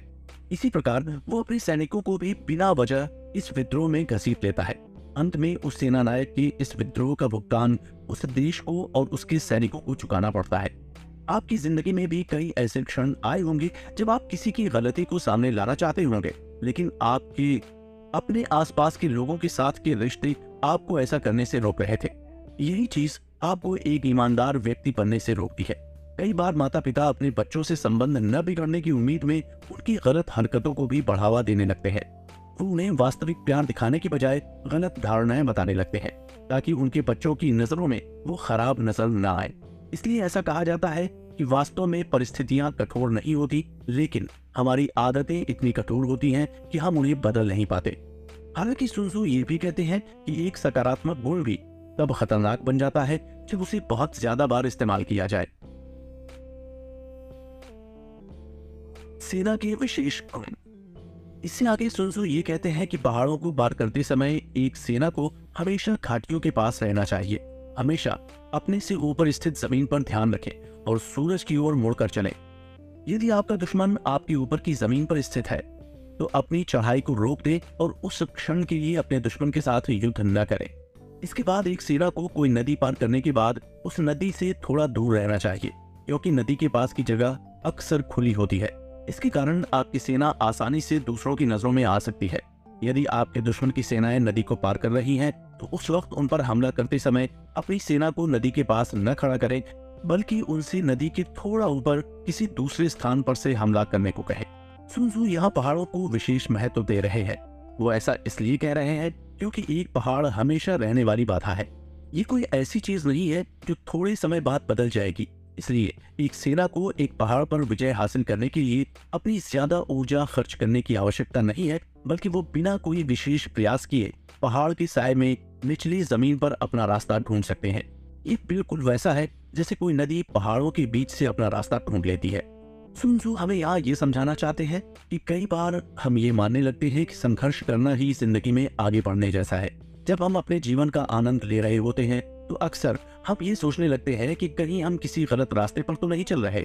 ऐसा इसलिए होता है क्योंकि हमें हमेशा से ऐसा सिखाया गया है कि कठिन परिश्रम से ही जिंदगी में आगे बढ़ा जा सकता है, लेकिन ये हमेशा सच नहीं होता। संघर्ष करने का मतलब ये नहीं है कि आप अवश्य ही आगे बढ़ रहे हैं, और आसान रास्ते पर चलने का मतलब ये नहीं है कि आप अपने लक्ष्य की ओर नहीं बढ़ रहे हैं। बुद्धिमान लोग एक काम को कम से कम प्रयास में और अधिक गुणवत्ता के साथ पूरा करते हैं। वहीं जो लोग ज्यादा दिमाग का इस्तेमाल नहीं करते, वो एक आसान से काम में भी बहुत ज्यादा कठिन बनाकर उसे अपने लिए जानबूझकर मुश्किल करते हैं। किसी दलदली जगह को पार करते समय जल्द से जल्द उस जगह से बाहर निकल जाए, और यदि किसी कारणवश किसी दलदली जगह पर युद्ध शुरू हो जाए तो अपनी सेना को हमेशा घास और पेड़ों के आसपास रखना चाहिए। यदि किसी जगह पर ऐसी नदियां व झरने मौजूद हैं जिन्हें पार करना लगभग नामुमकिन है, तो ऐसी जगहों से सेना को हाथों हाथ दूर ले जाना चाहिए। यहाँ एक बात और ध्यान रखने लायक है कि जब आप अपनी सेना को उस जगह से दूर ले जाए तो आपको कोशिश ये करनी चाहिए कि आप अपने दुश्मन की सेना को दूसरी ओर लेकर जाए। आपको अपने दुश्मन की सेना को इस तरह से गिराना है कि उनके पास बचने के रास्तों पर मुश्किल नदियां और झरने ही रह जाए। जब आपकी सेना किसी दलदली जगह से गुजर रही हो जहां बहुत अधिक घास और पेड़ मौजूद हो, तो उस पूरे इलाके की अच्छी तरह से छानबीन करनी चाहिए, क्योंकि वहां पर आपका दुश्मन आपके आने के इंतजार में बैठा हो सकता है। इसके अलावा यदि जंगल के पेड़ बहुत ज्यादा हलचल कर रहे हैं, तो इसका अर्थ ये है कि आपका दुश्मन आगे की ओर बढ़ रहा है। यदि आपको अपने रास्ते में बहुत सारी बाधाएं देखने को मिले, तो समझ जाए कि आपके दुश्मन द्वारा ही आपके रास्ते में डाली गई है, ताकि आपकी गति धीमी हो जाए। इसी तरह यदि उस जगह के पक्षी उड़ना शुरू कर दे, तो इसका मतलब है कि वहां पर कोई छुपा हुआ है। यदि आपके आसपास के जानवर डरे हुए लगे, तो इसका मतलब है कि आपका दुश्मन हमले की तैयारी कर रहा है। ऐसे ही यदि आपको किसी मैदान पर सीधी दिशा में धूल उड़ती दिखाई दे, तो इसका मतलब है कि वहां से हाल ही में कोई रथ गुजरा है। यदि वो धूल काफी चौड़ी है, तो इसका मतलब है कि वहां से कोई सेना की टुकड़ी गुजरी है। यदि धुआं अलग अलग जगह पर बिखरा हुआ है, तो इसका मतलब है कि कोई व्यक्ति वहां किसी गांव से लकड़ी एकत्रित करने आया है। यदि आपका दुश्मन आपके साथ शांति चाहता है, लेकिन इसके लिए कोई समझौता नहीं करना चाहता, तो इसका अर्थ है कि वो अपने दिमाग में कोई योजना बना रहा है। यदि वो आपसे माफी मांग रहा है, तो इसका मतलब है कि उसे आराम की जरूरत है। यदि आपके दुश्मन की सेना अपने हथियारों पर झुककर आराम कर रही है, तो इसका मतलब ये है कि वो भूखी है। यदि आपके दुश्मन की सेना पानी के स्रोत के पास ज्यादा देर तक रुकी है, तो इसका मतलब है कि वो बहुत प्यासी है। यदि कोई ऐसी जगह है जहां आपके दुश्मन की सेना आसानी से आगे बढ़ सकती है, लेकिन वो बढ़ नहीं रही है, तो इसका मतलब है कि वो सेना थकी हुई है। यदि किसी जगह पर पक्षी जमा है, तो इसका मतलब है कि वहां कोई भी नहीं है। यदि दुश्मन की सेना रात के समय रोती है, तो इसका अर्थ है कि उसकी सेना डरी हुई है। अंत में यदि वो सेना नियमित नहीं है, तो इसका अर्थ ये है कि उसका सेना नायक कमजोर है। सुन तzu कहते हैं कि मुश्किल घड़ी में सेना नायक न केवल अपने दुश्मन की प्रत्येक गतिविधि पर ध्यान रखते हैं, बल्कि कार्यों के पीछे छिपे उनके इरादों पर भी नजर रखते हैं। अपने दुश्मन के इरादे जानने के बाद एक जनरल इस बात का निर्णय ले सकता है कि उसे इस चीज का जवाब कैसे देना है। मैदान का निर्माण। युद्ध के मैदानों के बारे में sun Tzu कहते हैं कि मैदान कई प्रकार के होते हैं, जैसे आसानी से कब्जे में लिए जाने वाले, दुश्मन को गिराने के काम आने वाले संकरे मैदान, ढलान वाले और विस्तार किए जा सकते वाले मैदान। ऐसे मैदान जहां आप जा सकते हैं लेकिन आपका दुश्मन नहीं, वो आसानी से प्राप्त किए जाने वाले मैदान कहे जाते हैं। ऐसे मैदान जिनमें आप जा तो सकते हैं लेकिन वहां से निकलना मुश्किल होता है, ऐसे मैदानों को घेराबंदी करने वाले मैदान कहा जाता है। इन मैदानों को हमेशा अपने दुश्मन को गिराने के लिए इस्तेमाल करना चाहिए। sun Tzu के इन अलग अलग प्रकार के मैदानों को समझने के लिए हमें हर एक प्रकार के मैदान के फायदे और नुकसान के बारे में पता लगाना है। आपको ये भी जानना है कि सबसे खराब मैदान पर भी आपको कोई ना कोई ऐसा फायदा होगा जिसे आप अपने दुश्मन के खिलाफ इस्तेमाल कर सकते हैं। इसके साथ ही ये भी समझने की बात है कि आपको हर मैदान में उसके खतरे की पूरी जानकारी होनी चाहिए ताकि आपका दुश्मन उन्हें आपके खिलाफ इस्तेमाल न कर सके। एक सक्रिय मैदान को पहले आपके द्वारा कब्जे में लिया जाना चाहिए और उसके बाद आपको वहां रुककर अपने दुश्मन का इंतजार करना चाहिए। यदि आपसे पहले आपका दुश्मन उस मैदान को कब्जे में ले लेता है तो आपको उस जगह पर नहीं जाना चाहिए और उसका पीछा नहीं करना चाहिए। यदि आप कोई ढलान वाले मैदान को कब्जे में लेते हैं तो हमेशा अपनी स्थिति को ऊंचाई वाली रखें और नीचे से दुश्मन के आने का इंतजार करें। इसी तरह विस्तार किए जा सकने वाले मैदानों में भी सीमाएं बराबर होती है। ऐसी जगहों पर युद्ध करना बहुत मुश्किल होता है। अब बारी आती है युद्ध भूमि की उन 6 परिस्थितियों की जो कहीं ना कहीं हर युद्ध का हिस्सा होती है। जब 2 शासकों की सेना बराबर हो लेकिन एक सेना का एक सैनिक दुश्मन सेना के 10 सैनिकों पर हमला कर रहा हो तो इसे प्लेन कराने वाली हालात कहा जाता है। जब सेना मजबूत हो लेकिन उसके अधिकारी कमजोर हो तो इसे घुटने टेक देने वाली स्थिति कहा जाता है। जब अधिकारी बेहद मजबूत हो लेकिन सेना कमजोर हो तो इसे विनाश कर देने वाली स्थिति कहा जाता है। जब सेना भी कमजोर हो और उसके अधिकारी भी कमजोर हो तब ये सेना पूरी सेना को पूरी तरह से नाकाम बनाते हैं। जब सेना नायक कमजोर और अनुशासनहीन होता है या उसके आदेश उसकी सेना समझ नहीं पाती है तो ये सेना में युद्ध के दौरान घबराहट की स्थिति पैदा करता है।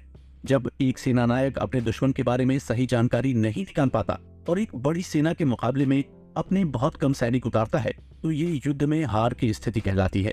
एक युद्ध में sun Tzu सेना के ज्यादा ताकतवर होने पर जोर देते हैं, न कि उनके बराबर ताकतवर होने पर।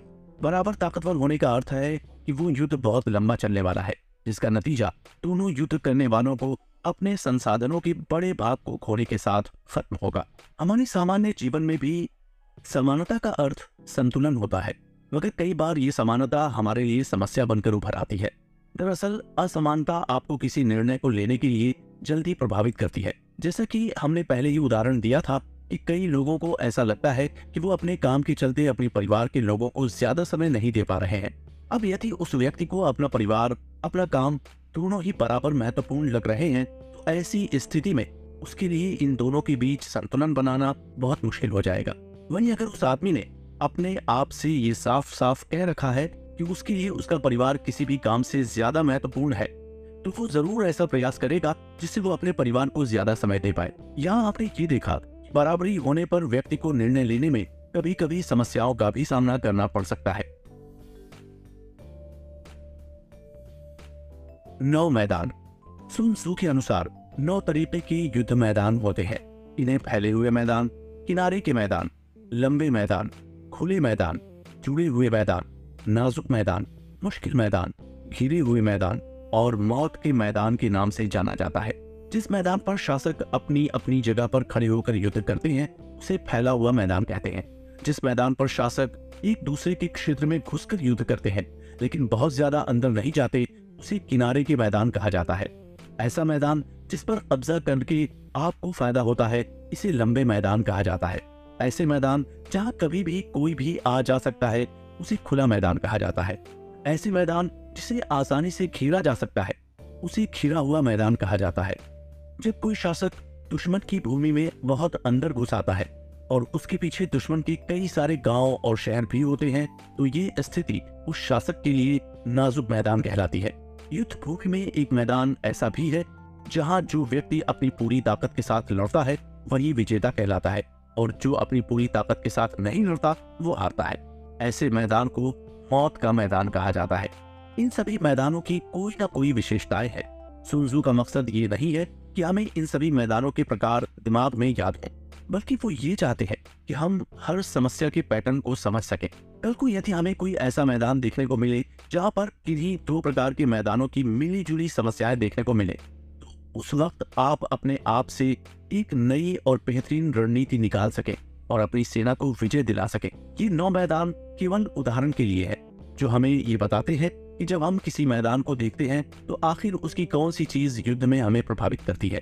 इसलिए हम ऐसा कह सकते हैं कि sun tzu आगे कहते हैं कि एक फैले हुए मैदान पर कभी भी जंग नहीं करनी चाहिए, एक किनारे वाले मैदान पर कभी भी रुकना नहीं चाहिए। इसी तरह एक फैले हुए मैदान पर हमला नहीं करना चाहिए, एक खुले हुए मैदान पर कभी भी अकेले अकेले नहीं होना चाहिए, गिरे हुए मैदान पर अपने मित्र राष्ट्रों के साथ मिलना चाहिए, नाजुक मैदान पर रुकना चाहिए, मुश्किल मैदान पर दबाव बनाना चाहिए और मौत के मैदान पर अपनी पूरी ताकत के साथ जंग लड़नी चाहिए।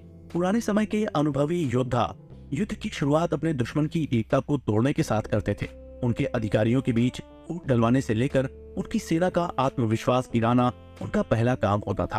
वो अपने दुश्मन को इस तरह से अलग कर देते थे कि उनका वापस जुड़ पाना लगभग नामुमकिन हो जाता था, और अगर किसी कारणवश दुश्मन वापस जुड़ भी जाते थे तो वो संगठित नहीं हो पाते थे। युद्ध के नियमों के बारे में sun tzu कहते हैं कि युद्ध में आगे तब बढ़ना चाहिए जब उससे आपको लाभ हो, और तब रुकना चाहिए जब आपको आगे बढ़ने से कोई लाभ न हो रहा हो। sun tzu कहते हैं कि अगर कोई मुझसे पूछे कि यदि दुश्मन संख्या में बहुत ज्यादा हो और वो आगे बढ़ रहा हो तो इसकी जवाबी कार्रवाई क्या होनी चाहिए, तो ऐसी स्थिति में आपको दुश्मन की उस चीज का ध्यान रखना है जो उसके लिए बहुत कीमती है। अगर एक बार आप दुश्मन की उस चीज को अपने कब्जे में ले लेंगे तो उसके बाद आपका दुश्मन आपके अनुसार ही काम करेगा। यहाँ sun tzu वास्तव में हमें परेशानियों को झेलना सिखा रहे हैं, जिससे यदि कोई विपरीत परिस्थिति भी आती है तो हम उसमें अपने आप को शांत रखकर उसका समाधान ढूंढ सके। sun tzu आगे कहते हैं कि समय के साथ आप अपनी सेना की एकता को बढ़ाते हुए अपने दुश्मन की एकता को कम भी कर सकते हैं। आपको अपनी सेना को मजबूत रखते हुए दुश्मन की सेना को नुकसान पहुंचाना है, यही आपका मुख्य उद्देश्य है। जब आप अपने आप को इतना मजबूत बना लेते हैं कि आपका दुश्मन खुद ही ऐसी गलती कर बैठे जिससे आपको फायदा हो, और साथ ही वो तब युद्ध को छोड़ने के लिए भी तैयार हो जाए, इसके लिए वो आपकी सभी शर्त मानने के लिए भी तैयार हो जाएगा। आगे sun tzu कहते हैं कि युद्ध में सबसे निर्णायक चीज रफ्तार होती है। दुश्मन की सेना की कम तैयारी का फायदा उठाने के लिए ऐसे नए रास्ते अपनाएं जिनके लिए आपका दुश्मन बिल्कुल भी तैयार नहीं है। सामान्य तौर पर किसी सेना पर हमला करने का ये तरीका है कि आप अपने मैदान में अपनी पूरी टुकड़ियों के साथ एकजुट होकर बहुत अंदर तक घुस जाना है। इस स्थिति में सामने वाली सेना उस हमले को रोक नहीं पाएगी। यहाँ रफ्तार का अर्थ केवल तेजी से चलना नहीं है, बल्कि ये है कि आप अपनी आने वाली समस्याओं का समाधान कितनी जल्दी ढूंढते हैं। आपको इस तरह के नए वातावरण में ढलने के लिए अपने दुश्मन से कम समय लेना है, यानी जैसे ही आपके सामने कोई नई मुसीबत आए तो आप जल्दी से उसका समाधान निकाल लें। यदि आप ऐसा करने में सफल हो जाते हैं तो आप अपने दुश्मन से हमेशा एक कदम आगे रहेंगे। जितनी हो सके उतनी उपजाऊ जमीन अपने कब्जे में लेते हुए अपनी सेना को आगे बढ़ाए। इससे आपके पास आगे चलकर राशन की भी कमी नहीं होगी। सेना नायक की यह जिम्मेदारी होती है कि वो अपनी और अपनी सेना के स्वास्थ्य का पूरा ध्यान रखे, उन सबको संगठित रखे और उनमें आत्मविश्वास बनाए रखे। जब अपनी सेना को लेकर कोई सेनापति आगे बढ़ रहा हो तो उसकी सेना एक निश्चित पैटर्न में आगे नहीं बढ़ना चाहिए। सेना नायक को अपनी सेना को हमेशा मुश्किल से मुश्किल परिस्थितियों के लिए भी तैयार करना चाहिए। मुश्किल परिस्थितियों में उनके पास केवल 2 ही विकल्प होने चाहिए, एक जंग को जीतना या दूसरा जंग में मारे जाना। sun tzu का मानना है कि किसी काम को न करने के लिए भी उतना ही अनुशासन चाहिए होता है जितना कि किसी काम को करने के लिए चाहिए होता है। जब आप ये समझ जाते हैं कि अपनी सीमाओं में किस तरह से रहना है और कैसे गलत समय पर की गई कोई चीज आपको हमेशा नुकसान देती है, तो इससे बेहतर है कि आप उसे यूं ही छोड़ दें। जब आप ये जान जाते हैं कि किस चीज की आपके दुश्मन को सबसे ज्यादा फिक्र है, तो आप उसके आगे के कामों को बहुत अच्छी तरह परख सकते हैं और उसी के अनुसार अपने अगले कदम का विचार भी कर सकते हैं। उस परिस्थिति में वो सेना अपनी पूरी ताकत से प्रदर्शन दिखाएगी। ऐसे हालातों में उन सैनिकों को किसी भी बात का डर नहीं होगा। अगर दुश्मन के मैदान में बहुत अंदर तक घुसने के बाद भी वो संगठित है, तो बिल्कुल अंदर जाने के बाद तो उसके पास कोई दूसरा विकल्प नहीं होगा, उन्हें लड़ना ही होगा। भले ही वो अनुशासित न हो, लेकिन वो इतने बेवकूफ भी नहीं है। उस स्थिति में अपने शासक के लिए नहीं बल्कि अपनी जान के लिए लड़ेंगे। इस तरह की सेना को तैयार करने के लिए ये जरूरी है कि उनका सेनानायक बहुत ही शांत, दूरदर्शी, आत्मविश्वासी और अनुशासित हो। यदि वो अपनी योजना में किसी भी प्रकार का बदलाव करे तो उसके बारे में अपने सैनिकों को बताए और उनसे राय ले। एक सेनानायक युद्ध के भीतर प्रवेश करने तक अपनी सेना को अपने काबू में रखता है और युद्ध में प्रवेश करने के बाद उन्हें करो या मरो की परिस्थिति में छोड़कर उन्हें अपना बेहतरीन प्रदर्शन करने देता है। वो उनकी उस परिस्थिति से बच निकलने की सभी संभावनाओं को ऐसे खत्म कर देता है जैसे किसी टापू पर पहुंचने के बाद नाव को आग लगा देना। अब बारी आती है ये जानने की कि आखिर कैसे कोई सेना अपने दुश्मन के क्षेत्र में घुस सकती है। दुश्मन के इलाकों में बहुत अंदर तक घुस चुकी सेना को तब संगठित होना चाहिए जब वो दुश्मन के मैदान में ज्यादा अंदर तक नहीं घुसी हो। जब वो सेना दुश्मन के इलाके के बिल्कुल बीच में होती है तो उस वक्त उन्हें अपने आप को ये बताना आना चाहिए कि जब उनके पास कोई विकल्प नहीं होगा तब उन्हें अंतिम सांस तक लड़ना है और जब वो खतरे में होंगे तो वो हर आदेश को मानने वाले होने चाहिए। आग के हमले। सुन त्सू के अनुसार एक युद्ध में 5 प्रकार के आग के हमले हो सकते हैं। पहला आग का हमला जलते हुए सैनिक, दूसरा जलते हुए राज्य, तीसरा जलते हुए उपकरण, चौथा जलते हुए भंडार घर और पांचवा जलते हुए हथियार। आग से जुड़े हमलों की तैयारी पहले से ही पूरी तरह से कर लेनी चाहिए। इन हमलों के लिए विशेष प्रकार के मौसम उचित होते हैं। यहाँ जलते हुए सैनिकों का ये मतलब नहीं है कि आपको किसी सैनिक को जलाना है, बल्कि इसका ये मतलब है कि आपको इमारतों में आग लगानी है जिसमें वो सैनिक रह रहे हैं। इससे वो वहां से बाहर निकलकर भाग जाएंगे और आपको युद्ध में इसका फायदा मिलेगा, क्योंकि जब आपके दुश्मन का बहुत बड़ा संसाधनों का स्रोत जल जाता है तो उससे उबर पाना उसके लिए काफी मुश्किल हो जाता है। आग ऐसी चीज होती है जो भले ही ज्यादा नुकसान न करे लेकिन लोगों के मन में एक डर जरूर पैदा करती है। जब सैनिक अपने कैंप में बहुत बड़े स्तर पर आग लगी हुई देखते हैं तो उनके मन में भय का माहौल पैदा होता है। वो ये समझने लगते हैं कि उनका दुश्मन कभी भी उनकी जान ले सकता है। जब सैनिकों के मन में एक बार ये डर पैदा हो जाता है तो उसके बाद किसी भी हालत में वो अपने पूरे आत्मविश्वास के साथ युद्ध नहीं लड़ सकते। वो हर वक्त अपनी मौत के डर से पीछे हटने की कोशिश करते रहते हैं। आग से जुड़े हमलों के दौरान 5 प्रकार के बदलावों के लिए हमेशा तैयार रहना चाहिए। सबसे पहला ये है कि अगर आपने दुश्मन के कैंप के भीतर आग लगाई है तो आपको तुरंत उसी वक्त उसके कैंप के बाहर भी आग लगानी है। दूसरा, यदि आग लगाने के बाद भी आपका दुश्मन शांत है तो आपको इंतजार करना चाहिए और उस वक्त उस पर हमला नहीं करना चाहिए। अगर संभव हो तो आप उसके कैंप के बाहर भी आग लगा सकते हैं यदि इससे आपका कार्य पूरा हो सके तो। यदि आग की लपटें ऊपर की ओर आ रही है तो हमला नीचे की ओर से न करें, क्योंकि इससे उस आग का आपके दुश्मन पर कोई असर नहीं होगा। यदि कभी पूरे दिन हवा चलती रहती है तो इस बात की बहुत संभावना है कि रात में हवाएं रुक जाएंगी। जो लोग आग के इन हमलों में सहायता करते हैं उनका बुद्धिमान होना बहुत आवश्यक है। इसी तरह जो लोग आग के हमलों के दौरान पानी का इस्तेमाल करते हैं उनका ताकतवर होना बहुत आवश्यक है। पानी का इस्तेमाल आपके दुश्मन द्वारा आग को बुझाने के लिए किया जा सकता है। यदि कोई सेनानायक जंग में जीत हासिल कर लेता है तो इन हमलों में भी सफल हो जाता है, लेकिन वो इन हमलों से मिले फायदों को पहचान नहीं पाता तो ये पूरे युद्ध की बर्बादी है। इसलिए सुन त्सू कहते हैं कि एक बुद्धिमान जनरल एक योजना के बारे में सोचता है जबकि एक बेहतरीन जनरल उसे लागू करता है। आग के हमले करने के लिए आसपास की परिस्थितियां काफी मददगार होनी चाहिए। सुन त्सू इन्हीं परिस्थितियों के बारे में विस्तार से बताते हैं। आपको सबसे पहले ये पता करना है कि आपका दुश्मन इस तरह के हमलों के लिए बिल्कुल भी तैयार नहीं है। आपको अपने दुश्मन की मनोवैज्ञानिक स्थिति पता करनी है कि क्या वो इस तरह के हमले के बाद गुस्से में बिना सोचे समझे कोई कदम उठाएगा या नहीं। उपकरणों की पहले से तैयारी कर लेनी चाहिए। इससे सुन त्सू का ये मतलब है कि अपने हमले की पहले से पूरी तैयारी रखना। आप इस तरह के हमलों में बिल्कुल भी गलती नहीं कर सकते, क्योंकि इस प्रकार के हमलों में आप गलती करते हैं तो आप दुश्मन के बहुत बड़े हमले का सामना करना पड़ सकता है। जहां लाभ न हो वहां जाने की कोई आवश्यकता नहीं है। जहां आपको कुछ भी न मिलता हो वहां सेना का इस्तेमाल नहीं करना चाहिए। जिस व्यक्ति से किसी भी तरह का खतरा न हो उससे कोई युद्ध नहीं करना चाहिए। जहां लाभ दिखे उसी ओर चलना चाहिए। यही तरीके हैं एक राष्ट्र और उसकी सेना को सुरक्षित रखने के। सुन त्सू की इन तकनीकों को आप अपने जीवन में भी इस्तेमाल कर सकते हैं। अपने दुश्मन को सबसे अधिक परेशान करने का जरिया उसके घमंड को चूर करना होता है। जब आप किसी के घमंड पर हमला करते हैं तो वो व्यक्ति अपना वास्तविक लक्ष्य भूलकर अपने घमंड को फिर से बनाने में जुट जाता है और आप चुपचाप शांतिपूर्वक अपने लक्ष्य की ओर बढ़ते जाते हैं। वास्तव में ये अपने आप को दुश्मन से बचाने का सबसे बेहतर तरीका है, क्योंकि इस तरीके में आप अपने दुश्मन को कोई भी शारीरिक नुकसान नहीं पहुंचाते। आप तो बस उसकी उस गुस्से को उसके खिलाफ इस्तेमाल कर रहे होते हैं जो वो आप पर इस्तेमाल करने वाला था। जासूसों का इस्तेमाल। सुन त्सू के अनुसार एक साथ करीब 1 लाख सैनिकों की सेना खड़ी करने के लिए एक राष्ट्र की हर दिन करीब 1000 सोने की मुद्राओं का इस्तेमाल करना पड़ता है। इस प्रकार जो पैसा एक राष्ट्र के विकास के लिए इस्तेमाल किया जाना चाहिए था, उसे सेना पर इस्तेमाल किया जाता है। तो सेनाएं कई सालों तक एक दूसरे के सामने मोर्चा लगाए खड़ी रहती हैं ताकि वो किसी दिन एक दूसरे पर जीत हासिल कर सकें। आज की ही तरह पहले के समय में भी युद्ध बहुत महंगे होते थे। अगर एक शासक इस तरह की चीजों के लिए बिल्कुल तैयार नहीं होता था और वो युद्ध में कूद जाता था, तो इसका अंजाम उसकी पूरी जनता को भुगतना पड़ता। इससे वो राष्ट्र कई दशकों के लिए भूखमरी और गरीबी की चपेट में आ जाता था।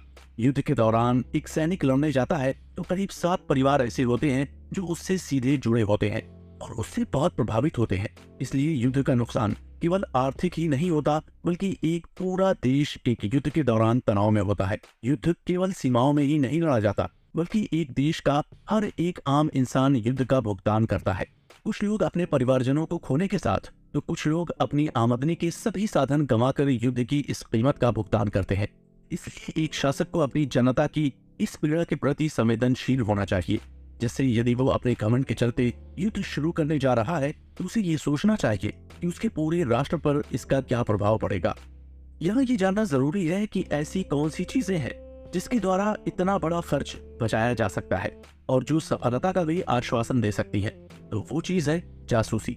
जासूसी किसी भूत या आत्माओं के जरिए नहीं की जाती और न ही इसे पहले हो चुकी घटनाओं से सीखा जा सकता है। ये उन लोगों से करवाई जाती है जिन्हें दुश्मन के बारे में बहुत ही खुफिया जानकारियां होती है। एक शासक 5 प्रकार के जासूसों का इस्तेमाल कर सकता है। इनमें सबसे पहले आते हैं स्थानीय जासूस। इसके लिए दुश्मन के ही आम लोगों को रखा जाता है। इसके बाद आते हैं आंतरिक जासूस। इनके लिए दुश्मन के बड़े अधिकारियों को इस्तेमाल किया जाता है। तीसरे होते हैं डबल जासूस। इसके लिए दुश्मन के जासूसों को जासूस की तरह इस्तेमाल करते हैं। फिर आते हैं मृत जासूस। इन्हें एजेंट की तरह इस्तेमाल किया जाता है जो दुश्मन के बीच में गलत जानकारी फैलाते हैं। फिर आते हैं जीवित जासूस। ये ऐसे एजेंट होते हैं जो अपने शासक को हर चीज की एक रिपोर्ट लाकर देते हैं। केवल बहुत बुद्धिमान और हिम्मत वाले राजा ही जासूस रख सकते हैं, क्योंकि ये बहुत ही गंभीर काम होता है। ऐसी कोई जगह नहीं है जहां जासूसों को इस्तेमाल नहीं किया जा सकता। यदि किसी जासूस के काम के बारे में पहले से ही लोगों को पता चल जाता है तो उस जासूस और वो लोग जिनको उसके बारे में पता चल गया है उन सबको मार देना चाहिए। सुन त्सू साफ साफ कहते हैं कि युद्ध की भविष्यवाणी कोई विशेष शक्ति नहीं करता, बल्कि आप खुद ही ऐसे लोगों की एक टीम बनाते हैं जो आपको जीत के हर पहलू की जानकारी देता है। इसके साथ ही आपका दुश्मन किस वक्त कौन सा कदम उठा रहा है वो आपको इस बात की जानकारी भी देते हैं। कब कौन सा अनुमान सही होगा इस बात की कोई गारंटी नहीं है, इसलिए सबूतों के साथ लिए गए निर्णय ज्यादा सटीक होते हैं और वही आपकी जीत के लिए भी ज्यादा प्रभावी होंगे। आप में से कुछ लोग जासूसों के इस्तेमाल को लेकर थोड़ा असहज महसूस कर सकते हैं। कई लोगों का ये मानना है कि जासूसी एक प्रकार की धोखाधड़ी है, क्योंकि कई बार जासूस अपने ही देश के खिलाफ काम कर रहे होते हैं। जिस प्रकार आप अपने दुश्मन के जासूसों को पैसे देकर उनसे जानकारी लेते हैं, वैसे ही दुश्मन के जासूस भी आपके जासूसों को पैसे देकर उनसे जानकारी निकलवा सकते हैं। ये एक दुधारी तलवार की तरह है। जो व्यक्ति इसे चलाने में ज्यादा योग्य होगा वही इसका पूरा फायदा उठा पाएगा। इसके अलावा अगर वास्तव में देखा जाए तो आजकल जासूसी भी युद्ध का हिस्सा बन चुके हैं। यहाँ तक कि कई बार ये जासूस एक बड़े युद्ध को टालने में भी कामयाब हुए हैं। जैसे शीत युद्ध के दौरान रूसी और अमेरिकी दोनों सेनाओं ने अपने अपने जासूस एक दूसरे के देश में छोड़ रखे थे, मगर अंत में दोनों ही देश ये समझ चुके थे कि उनकी हर हरकत पर नजर रखी जा रही है, इसलिए वो ऐसा कोई कदम नहीं उठा सकते जिनकी भनक उनके दुश्मन को न लगे। इसी कारण हम ऐसा कह सकते हैं कि आज किसी भी युद्ध को बिना जासूसी कार्रवाई के सोचना बिल्कुल भी संभव नहीं है। दुश्मन के जासूसों को पैसे देकर अपनी ओर कर लेना चाहिए। इस तरह आप डबल जासूस इस्तेमाल कर सकते हैं। इनके जरिए आप स्थानीय और आंतरिक जासूस भी हासिल कर पाएंगे और उनके जरिए मृत जासूस दुश्मन के खेमे में गलत जानकारी फैला पाएंगे। इसी तरह उनको जो ज्ञात होगा उसे जीवित जासूस आप तक लेकर आएंगे। एक शासक को ये बात ध्यान रखनी चाहिए कि उसका ये पूरा खेल एक डबल जासूस पर निर्भर करता है, इसलिए उसे अपने उस जासूस को बहुत ही सम्मान के साथ रखना चाहिए। ऐसा कहते हैं कि एक बुद्धिमान शासक वही होता है जो अपने खेमे में एक बुद्धिमान जासूस को रखता है। यही जासूस उस शासक की सेना को आगे बढ़ने के संकेत देता है। कंक्लूजन, अंत में हम यही कहेंगे कि वैसे तो युद्ध किसी भी समस्या का समाधान नहीं है, क्योंकि ये खुद एक समस्या है। तो ये बड़ा किसी समस्या का समाधान कैसे हो सकता है? सुन त्सू ने भी अपनी किताब में युद्ध को अंतिम समाधान नहीं माना है, लेकिन उन्होंने ये जरूर माना है कि यदि आपका दुश्मन आप पर युद्ध थोप देता है तो आपका उस युद्ध को ठुकराना एक बेहतर विकल्प नहीं है। इतिहास गवाह है कि जब से मानव सभ्यता ने एक समाज के रूप में रहना शुरू किया है, तब से युद्ध हमारे समाज का एक हिस्सा रहे हैं। ये हमेशा से हमें प्रभावित भी करते आए हैं। तो हमारी ये उम्मीद करना कि अचानक से सभी लोग युद्ध करना छोड़ दें, तो ये एक मजाकिया बात होगी, क्योंकि ये बात संभव नहीं है। मगर सुन त्सू की ये किताब आर्ट ऑफ वॉर न केवल हमें ये सिखाती है कि युद्ध कैसे किया जाए, बल्कि ये भी सिखाती है कि किस प्रकार हम युद्ध को टाल सकते हैं। सुन त्सू ने हमेशा से ही उस सेनानायक को बेहतर बताया है जो बिना युद्ध के ही हर समस्या का समाधान कर देता है। इसलिए हम ये कह सकते हैं कि सुन त्सू भी सबसे पहले बातचीत के रास्ते का ही समर्थन करते हैं। जैसा कि हम सब जानते हैं कि जैसे जैसे मानव सभ्यता आगे बढ़ रही है, युद्ध का स्तर भी लगातार बढ़ता जा रहा है। पहले जहां दो कबीलों में युद्ध हुआ करता था जिसमें 10 से 20 लोग मारे जाते थे, वहीं आज ये कई देशों के बीच के युद्ध में बदल चुका है जिसमें लाखों करोड़ों लोग मारे जाते हैं। आज भी कोई ना कोई देश किसी दूसरे देश के साथ दुश्मनी लेकर बैठा है। हर दूसरा देश इस मौके की फिराक में है कि वो कैसे अपने दुश्मन को बर्बाद कर सके। ऐसे में ये किताब उन सभी देशों के लिए बहुत जरूरी है जो युद्ध की कगार पर खड़े हैं। पहले लोग अक्सर ये मानते थे कि युद्ध केवल सेनाओं की संख्या का खेल है और युद्ध में जो सेना ताकतवर होती है हमेशा वही जीतती है। मगर सुन त्सू की ये किताब आर्ट ऑफ वॉर सुनने के बाद हमें यह समझ आता है कि युद्ध वास्तव में एक कला है और बहुत कम लोग दुनिया में ऐसे हैं जो इस कला के पक्के कलाकार हैं। उदाहरण के लिए द्वितीय विश्व युद्ध के बाद रूस और अमेरिका दोनों को अपनी अपनी विचारधाराओं को रखने का मौका मिल चुका था। उस दौरान वियतनाम में अमेरिका की सेना अपनी विचारधारा के लोगों को सत्ता में लाना चाहते थे, लेकिन वियतनाम के बहुत सारे लोग ऐसे थे जो अमेरिका के इस कदम के खिलाफ थे। उन्होंने अमेरिकी सेना के खिलाफ जंग छिड़ दी। 20 साल तक चली इस जंग में हजारों अमेरिकी सैनिक मारे गए। पूरी दुनिया को ये उम्मीद थी कि दुनिया का सबसे ताकतवर देश अमेरिका अपने काम में जरूर सफल हो जाएगा, लेकिन नतीजा इसका बिल्कुल उल्टा निकला। अपने इतने सैनिकों की जान गंवाने के बाद और अत्याधुनिक हथियार होने के बावजूद अमेरिका वो जंग हार गया और पराजित होकर उसे वियतनाम से लौटना पड़ा। अमेरिका और वियतनाम की जंग हमें ये समझाती है कि युद्ध केवल हथियारों का या सैनिकों की संख्या का खेल नहीं है। सुन त्सू ने ये बात आज से हजारों साल पहले ही बता दी थी। भले ही युद्ध के प्रकार कितने ही क्यों न बदल जाए, लेकिन सुन त्सू द्वारा बताए गए युद्ध के नियम हमेशा लागू होंगे। आज जंग करने की तकनीक पूरी तरह से बदल गई है। आज परमाणु बम इतनी क्षमता रखते हैं कि एक ही झटके में किसी भी देश का विनाश कर दे, लेकिन फिर भी युद्ध के नियम आज भी वही है। युद्ध में आज भी जीत उसी की होती है जो युद्ध से जुड़ी सभी जानकारियों को ध्यान में रखता है और उसका सही समय पर इस्तेमाल करता है। आर्ट ऑफ वॉर किताब में बताए गए नियम हमेशा काम आने वाले और हर तरह के युद्ध में काम आने वाले नियम है। ये नियम केवल उन लोगों के लिए नहीं है जिनके पास अपनी एक ताकतवर सेना है, बल्कि ये उनके लिए भी है जिनके पास तुलनात्मक रूप से ताकतवर सेना नहीं है, मगर इसके बावजूद उनके पास किसी भी युद्ध को जीतने का भरपूर जज्बा है। सुन त्सू के अनुसार वास्तव में यही युद्ध की कला यानी आर्ट ऑफ वॉर है।